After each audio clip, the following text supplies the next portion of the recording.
Judiciary में ऐसे कानून पास करवाए जिससे हिंदू समाज टूटे। नमस्कार, द न्यूज 15 देख रहे हैं आप। मैं हूं आपके साथ पुलकित शुक्ला। देश शब्द केवल 2 अक्षर से मिलकर बना है, लेकिन इसे चलाने के लिए बहुत सारे लोगों की जरूरत होती है। अगर हम विकास की बात करें तो विकास हर देश के लिए बेहद जरूरी होता है, लेकिन इस विकास के आड़े आता है आतंकवाद। आतंकवाद एक ऐसा वायरस है जिससे निपटने के लिए हर देश बर्बादी की दहलीज पर आ जाता है, लेकिन आतंकवाद खत्म नहीं हो पाता। जैसा उदाहरण हम जम्मू कश्मीर का ही ले लेते हैं। मोदी सरकार वहां पर विकास की परिभाषा लिखना चाहती है, लेकिन आतंकवाद विकास के आड़े आता है और विकास की जगह हिंसा फैलाता है। अब सवाल यह है कि इस आतंकवाद को कौन पनाह दे रहा है।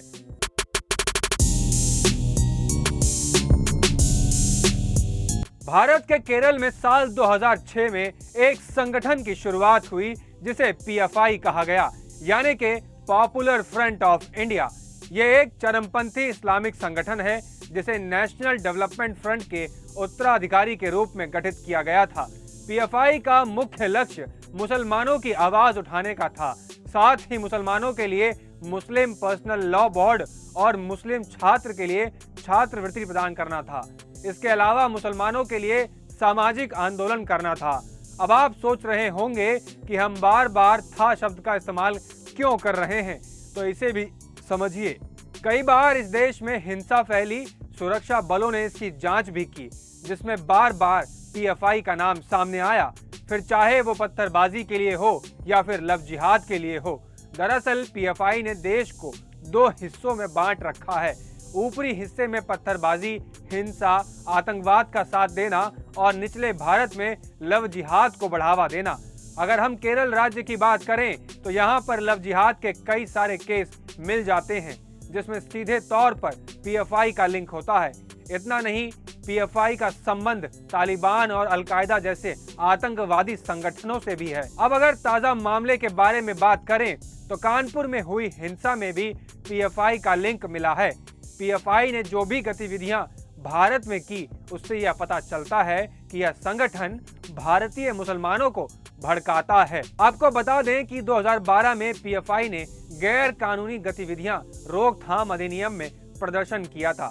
पीएफआई का कहना था कि इस अधिनियम के तहत कई निर्दोषों को हिरासत में लिया गया था।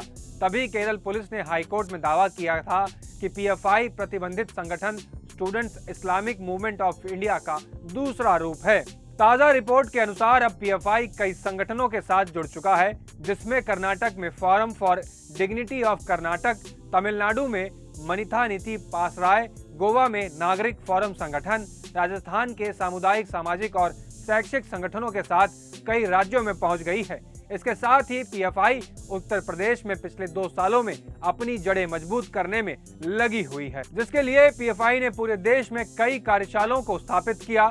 लेकिन इन कार्यशालाओं का मकसद केवल एक ही था, जो कि हिंसा और दंगे फैलाना।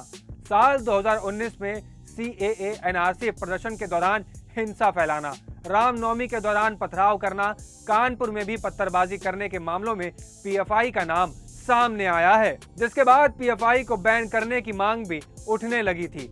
देश के कई कोर्ट में बैन करने को लेकर याचिका दायर हुई, लेकिन कुछ मामलों को लेकर रद्द कर दिया गया था, तो कुछ मामलों में केवल तारीख पर तारीख मिलती गई।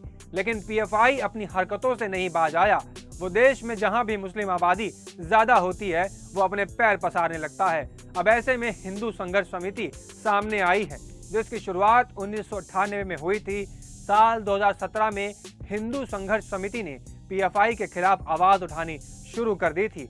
हिंदू संघर्ष समिति ने पूरे देश में घूम घूम कर पीएफआई के खिलाफ कार्यक्रम किए। इस दौरान हिंदू संघर्ष समिति ने कई बार भारत सरकार को पीएफआई से जुड़े सबूत पेश किए, जिसके बाद भारत सरकार ने कई खातों को सील तो कर दिया, लेकिन पीएफआई को बैन नहीं किया।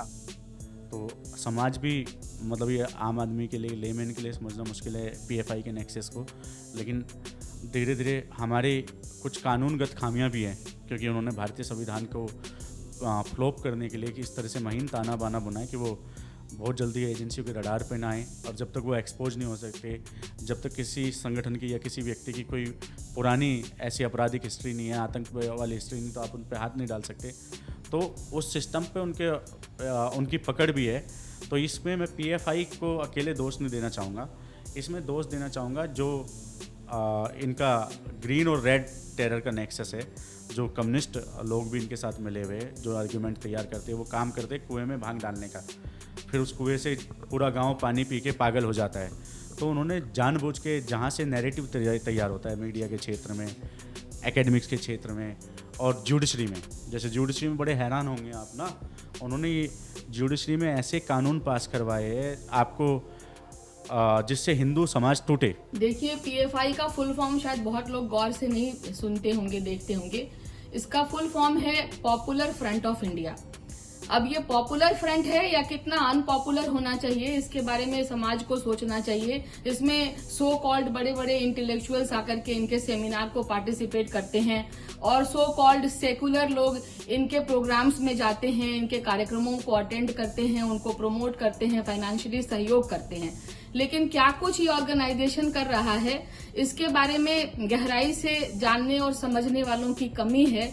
और मुझे लगता है जिस तरीके से सरकार ने इन पर नजर रख करके इनके बैंक खातों को फ्रीज किया है और जिस तरीके से इन पर कार्रवाई करने की मंशा बनाई है, तो सबसे पहले केंद्र सरकार तो इसके लिए धन्यवाद की पात्र है।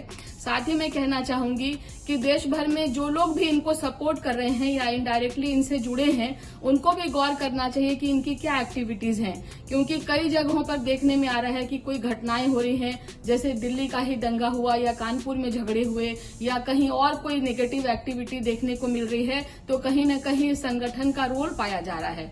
तो मुखौटा कुछ और है, नाम कुछ और है और हो कुछ और रहा है। ये अब इस देश में नहीं चलना चाहिए। आंतरिक दायरे में काम करते हैं और सत्ता विरोधी एक आवाज है जो कि लोकतंत्र में हमें अधिकार दिया हुआ है, और इसके माध्यम से उनको कहीं न कहीं इंटेलेक्चुअल कवर मिल रहा है। पूरे देश में वो सेमिनार्स करते हैं, दिल्ली जैसे बड़े शहरों में वो बड़े बड़े जगहों पर सेमिनार करते हैं, खुली चुनौती देते हैं, भड़काऊ भाषण देते हैं। अब पहली बार सरकार ने इनके बैंक खातों को फ्रीज करके अपनी मंशा जाहिर की है कि वो इनके गतिविधियों को लेकर सतर्क हैं और इनको जांच के दायरे में लाना चाहते हैं। लेकिन 2-3 बातें मैं कहना चाहता हूं। पहला तो सरकार को थोड़ा और गंभीर होना पड़ेगा, दूसरा समाज को पीएफआई के प्रति थोड़ा और सतर्क होना पड़ेगा, और उससे भी बड़ी बात है कि जो फाइनेंशियल और इंटेलेक्चुअल सपोर्ट मिल रहा है पीएफआई को, और ये मानकर कि भाई ये तो जो गवर्नमेंट के खिलाफ जो एक आवाज़ होती है डेमोक्रेसी में विपक्ष की, उसकी आवाज़ बनने की कोशिश पीएफआई कर रहा है, जो कि बहुत ही खतरनाक चीज़ है।